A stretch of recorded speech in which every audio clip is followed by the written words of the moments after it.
দেখেন ম্যাডাম, আপনি বারবার আমার সাথে এমনটা করতে পারেন না। কেন করতে পারি না? আমি তো তোমাকে ভালোবাসি জান। কিন্তু আমি বাসি না। আপনি বুঝতে পারেন না, এগুলো নেহাত আপনার পাগলামি। ভালোবাসাটা যদি কোনো পাগলামি হয়, আমি সেই পাগলামিটা প্রতিনিয়ত করতে চাই তোমার জন্য পিচ্ছি।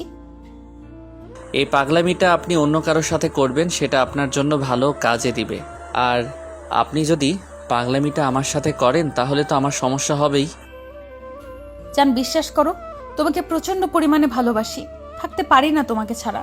ওই জন্যই বারবার অবহেলা করার পরেও ফিরে আসি। তুমি কি একটু বুঝতে পারো না? আমি তোমার স্পর্শ পেতে চাই, তোমার কাছাকাছি থাকতে চাই, তোমাকে ভালোবাসি, থাকতে পারি না তোমাকে ছেড়ে দূরে। তারপরেও তুমি কেন ইগনোর করো আমাকে কলিজা? কারণ আমি আপনাকে ভালোবাসি না, আপনি সেটা বুঝতে পারেন না।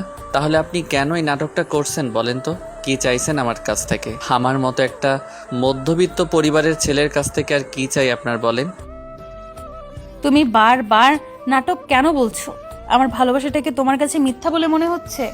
আচ্ছা, সত্যি করে একটা কথা বলো তো, ভালোবাসাটা কি খুব বেশি অন্যায় হয়ে গেছে আমার, যার জন্য তুমি আমাকে এমন করে ইগনোর করো? নাটকটাকে তো নাটকই বলবো, তা না হলে কি বলবো? আর আপনি যেটা বোঝাতে চাইছেন সেটা কখনোই হবে না। আপনি বোঝাতে চাইছেন আপনি আমাকে ভালোবাসেন, কখনোই না। আপনার থেকে আমি 4 বছরের জুনিয়র, তাহলে আপনার আর আমার মাঝে কি করে সম্পর্ক হয়? তার উপর আপনি বুঝতে পারেন না, আপনার মতো বড়লোকের মেয়ে কখনো আমার মতো একটা গরিব ঘরের ছেলেকে ভালোবাসতে পারে না। আপনি শুধু মোহে পড়ে এসব বলছেন, আর নয়তো সময় কাটানোর জন্য, টাইম পাসের জন্য কাউকে আমার মতো কাউকে চাইছেন, তাই না? দেখেন, এগুলো যদি করার থাকে তাহলে আপনার লেভেলের কোনো বড়লোক ছেলের সাথে এগুলো করুন। তারপরও আমার এই সহজ সরল মনটার সাথে এরকম খেলা খেলবেন না প্লিজ। এগুলো আমি সহ্য করতে পারবো না। আপনি তো খুব ভালো করে জানেন আমি একটা সহজ সরল ছেলে, তাহলে কেন করছেন এগুলো? তোমাকে ভালোবাসি বলেই বারবার তোমার কাছে আসি, আর তুমি এত কথা শুনেছো। আসলে কি বলো তো, সত্যিকারের ভালোবাসলে যে মানুষ সেটা বিশ্বাস করে না, আজকে তোমার থেকে আমি বুঝতে পারলাম। 6টা মাস যাবত আমি তোমাকে ভালোবাসার কথাগুলো বলে যাচ্ছি, আর তুমি আমাকে যথারীতি ইগনোর করে যাচ্ছ। অন্য কোনো ছেলেকে যদি আমি এত বেশি ভালোবাসার কথা বলে যেতাম, তাহলে সে আমাকে বিয়ে করে নিত। আর তুমি কিনা আমাকে এমন করে ইগনোর করছো। সত্যি করে একটা কথা বলো তো, আমার জন্য কি তোমার মনে কোনো মায়া নেই? কোনো ভালোবাসার জন্ম নেয়নি তোমার মনে? নিশির এমন কথাতেই নাদিম মাথাটা নিচে করে নিল।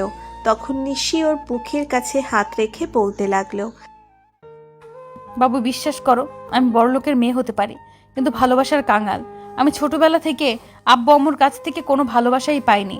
আব্বু আম্মু শুধু আমাকে জন্ম দিয়েই তাদের দায়িত্ব শেষ করে ফেলেছে। কাজের লোকের কাছে বড় হয়েছি, কখনো তাদের একসঙ্গে পাইনি।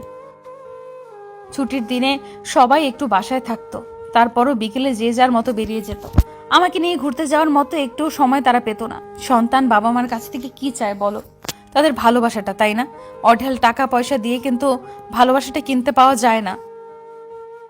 ওদের হয়তো টাকা পয়সা ছিল, কিন্তু তোমার মতো সময় কিংবা ভালোবাসাটা দেওয়ার মতো ওদের কোনো সৌভাগ্য ছিল না। তাই আমি সব সময় শুধু আপসেট থাকতাম। তারপর ভাবতাম, ভবিষ্যতে যে আমার লাইফে আসবে, যাকে আমি ভালোবাসবো, যে আমাকে ভালোবাসতে পারবে, তার ভালোবাসাটা পেয়ে হয়তো এই কষ্টটা আমি ভুলে যেতে পারবো। কিন্তু আমার কাউকেই পছন্দ ছিল না। যেই আমার সাথে রিলেশন যেতে চায়, হয় আব্বুর টাকা পয়সা দেখে, না হলে আমার এই সুন্দর চেহারাটা দেখে। তাই কাউকে ভালোবাসিনি, দূরে সরিয়ে দিয়েছি। আর শেষ পর্যন্ত যখন কেউ আমাকে সত্যিকারের ভালোবাসা ছিল না, তখন আমার তোমার সাথে দেখা হয়ে যায়। তোমার সুন্দর মন, তোমার সুন্দর ব্যবহারের মায়ায় পড়ে যাই আমি। তারপর যখন তুমি বারবার আমাকে হেল্প করতে, বিপদ থেকে উদ্ধার করতে, ভাবতাম সারা জীবন তোমাকে আঁকড়ে ধরে বাঁচতে পারলে হয়তো তুমি আমাকে এইভাবে সেভ করে যাবে। তাই তোমাকে ভালোবেসে ফেলেছিলাম, আর সেটাই বোঝাতে চেষ্টা করছিলাম। কিন্তু আমি তো আপনাকে ভালোবাসি না। আর আপনার জন্য যেটা করেছি সেটা মানুষের জন্য করে।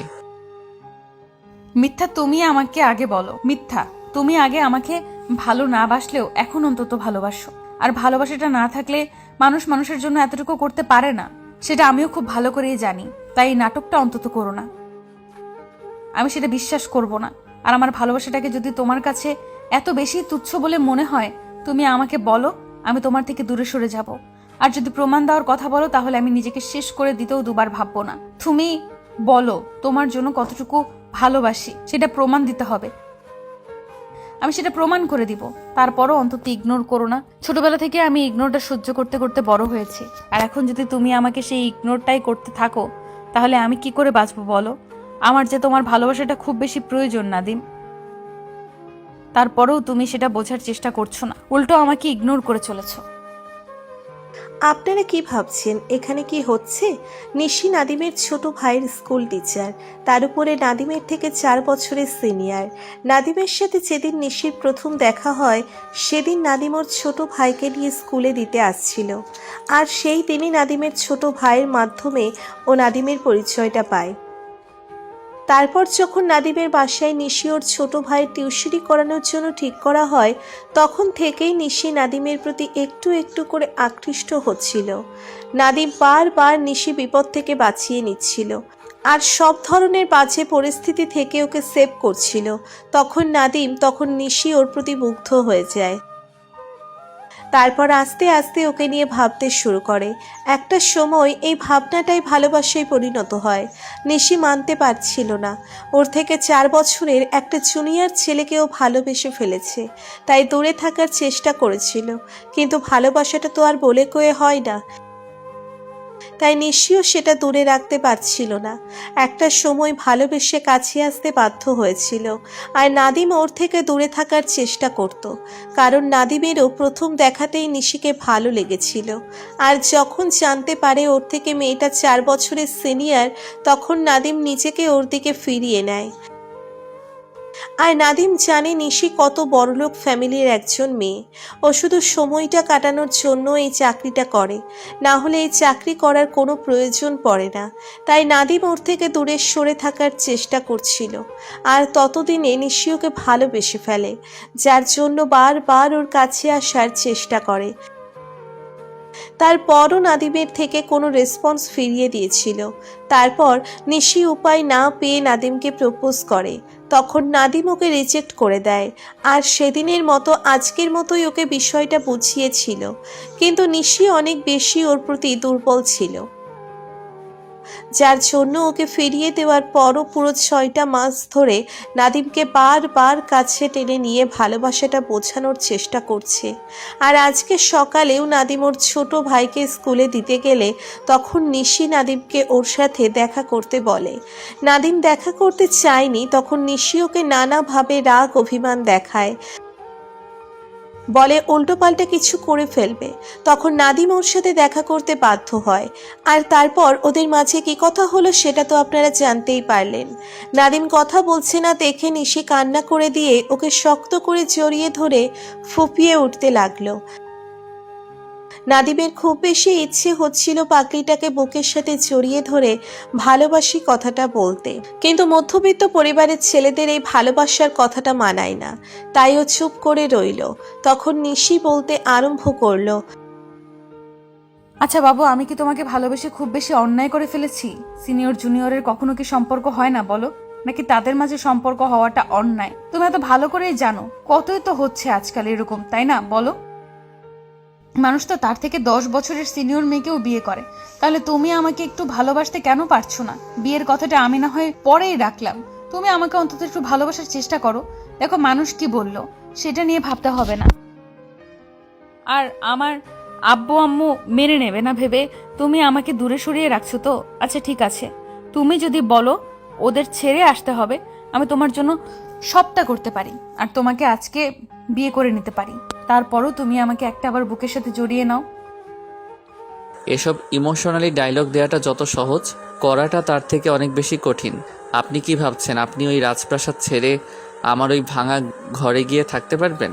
আপনার কি মনে হয় আপনি একদিনে যে টাকা খরচ, সেই টাকাটা আমি সারা বছরও রোজগার নেই? আমি একটা বেকার ছেলে, আপনাকে বিয়ে করে কোথায় রাখবো, কি খাওয়াবো? আপনি কখনোই আমার সাথে ভালো থাকতে পারবেন না। এখন শুধু আপনার মুখ দিয়ে আবেগটাই বেরিয়ে আসছে। আপনি ভালোবাসেন না আমাকে, শুধু শুধু পাগলামি করছেন। দেখুন এগুলো না করে বাসায় যান। আর কত ছেলেই তো আপনার জন্য পাগল, তাহলে তাদের মধ্যে কাউকে বিয়ে করে নেন না কিসের জন্য? ওরা আপনাকে অনেক বেশি হ্যাপি রাখবে। তারপর ওই পাগলামিটা অন্তত করিয়েন না। এত ইগনোর করতে চাও তুমি আমাকে? এত বেশি অন্যায় করে ফেলেছি তোমাকে ভালোবেসে? এত বোঝানোর পরেও তুমি নিজেকে না বুঝিয়ে আমাকে উল্টো বোঝানোর চেষ্টা করছো। আসলে সবকিছু দূরে রেখে একটাবার তো তুমি আমাকে একটু ভালোবাসার চেষ্টা করতে পারতে, সেটাও করছো না।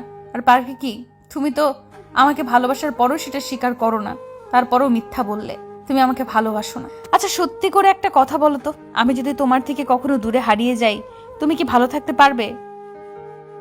আমি তো জানি আমাকে যখন কষ্ট দাও তখন তুমি নীরবে চোখের জল ফেলো। আমি তো জানি সারা রাত তুমি ঘুমাতে পারো না, যেদিন আমাকে বকা দাও কিংবা আমার সাথে রাগ অভিমান দেখাও। আমি না খেয়ে থাকলে তুমি নিজেকে কষ্ট দাও, সেটা কি আমার বুঝতে বাকি আছে বলো? তারপরও কেন দূরে সরিয়ে দাও? বেবি আমি কি খুব বেশি অন্যায় করেছি? একটু তাকাও আমার দিকে, বলো না আমাকে ভালোবাসো। দেখো আমি আর কখনো তোমাকে ডিস্টার্ব করব না, তুমি শুধু একটা বার আমাকে ভালোবেসে একটু বুকে জড়িয়ে নাও, তারপর আর এই পাগলামিটা করব না।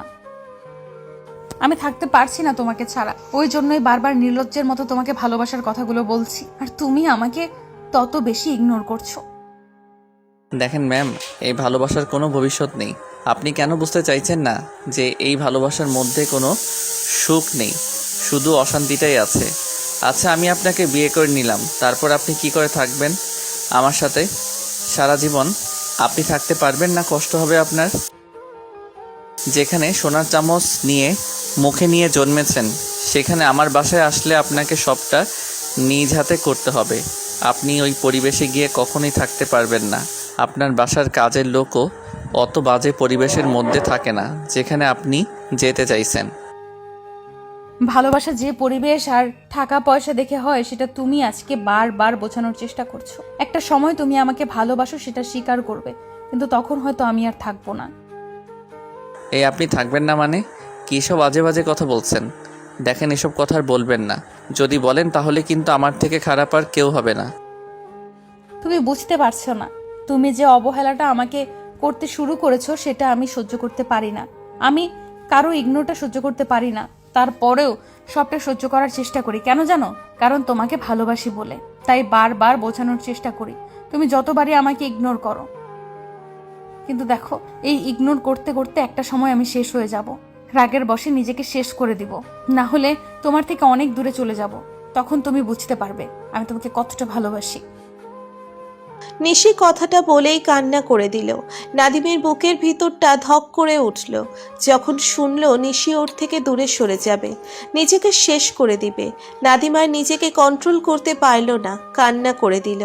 নিশি ওর মুখের দিকে হাত দিয়ে বলতে লাগলো, এই কি হচ্ছে বিচ্ছি তোমার? বলো আমাকে, কোথায় কি হয়েছে আমাকে বলো। তোমার খুব লাগছে? আমি সব কি বলছি দেখো জান। আচ্ছা ঠিক আছে আমি চলে যাচ্ছি, আর কখনো তোমার সামনে আসবো না। প্লিজ তুমি কান্না করো না, তুমি জানো না আমি তোমার কান্নাটা কখনোই সহ্য করতে পারি না। শেষ যেদিন তোমাকে চোখের পানি ফেলতে দেখেছিলাম আমি সারা রাত ঘুমাতে পারিনি, আর তুমি যদি আমার সামনে এমন করে কান্না করো তাহলে আমি নিজেকে কি করে কন্ট্রোল করব? আমি চলে যাচ্ছি, আর কখনো তোমার কাছে আসবো না দেখো। নিশি নাদিমকে ছেড়ে দিতে গেলে নাদিম থাকতে পারল না, ওকে বুকের সাথে খুব শক্ত করে জড়িয়ে ধরল, ফুপিয়ে কান্না করতে লাগলো। তারপর আবার ওকে ছাড়িয়ে নিয়ে সারা মুখে কিস করতে লাগলো। নাদিমের এরকম কর্মকাণ্ডে নিশি হতবাক হয়ে কিছুক্ষণ ওর দিকে তাকিয়ে রইল। তারপর একটা সময় নিজেও কান্না করে দিয়ে বলতে লাগলো, এই কি হয়েছে তোমার? তুমি এরকম পাগলামি করছো কেন? তোমার শরীর খারাপ করেছে আমাকে বলো। যত পারেন মারেন, বকা দেন, তারপরও এসব আজে বাজে কথা আর কখনো বলবেন না। আপনি বুঝতে পারেন না এগুলো বললে আমার ভয় লাগে, আর আপনি তারপরও এসব আজে বাজে কথা বলে যান। আপনাকে কি করে বোঝাবো যেগুলো বললে আমার প্রচণ্ড পরিমাণে খারাপ লাগে? তারপরও আপনি এসবই বলতে থাকেন। আপনাকে আর কত বুঝিয়ে দিতে হবে? এসব রাগ অভিমান দেখালে আমাকে কষ্ট পেতে হয়। প্লিজ এগুলো বলবেন না আর কখনো। কথাগুলো বলেই নাদিম কান্না করতে লাগলো। নিশির আর বুঝতে বাকি রইল না পিচ্চিটা ওকে কতটা ভালোবাসে। নিশি আর দেরি না করে ওর কান্নাটা থামানোর জন্য ওদের চার ঠোঁট এক করে দিল। নাদিম স্তব্ধ হয়ে গেল। নিশি ওর চুলগুলো দুই হাতে খামচিয়ে ধরে পাগলের মতো কিস করে যাচ্ছে। দীর্ঘ 5 মিনিট যাবৎ রেসপন্স করেও যখন কাজ হলো না, তখন নিশির চোখ দিয়ে দুফোঁটা অস্ত্র গড়িয়ে পড়ল। এমন কিছু দেখেই নাদিম তাড়াহুড়ো করে ওকে নিজের সাথে মিশিয়ে নিয়ে রেসপন্স দিতে আরম্ভ করলো। এবার নিশি মুখে একটু হাসি ফুটে উঠল। দুজন দুজনকে গভীর ভালোবাসার পরশ দিতে লাগলো। তো ভালো থাক ভালোবাসা। আমাদের ভিডিওটি কেমন লেগেছে তা কমেন্ট করে জানাতে ভুলবেন না। আর ভিডিওটি যদি ভালো লেগে থাকে তাহলে একটি লাইক করুন আর সাবস্ক্রাইব করে আমাদের পাশেই থাকুন। ধন্যবাদ সবাইকে আমাদের পাশে থাকার জন্য। আল্লাহ হাফেজ।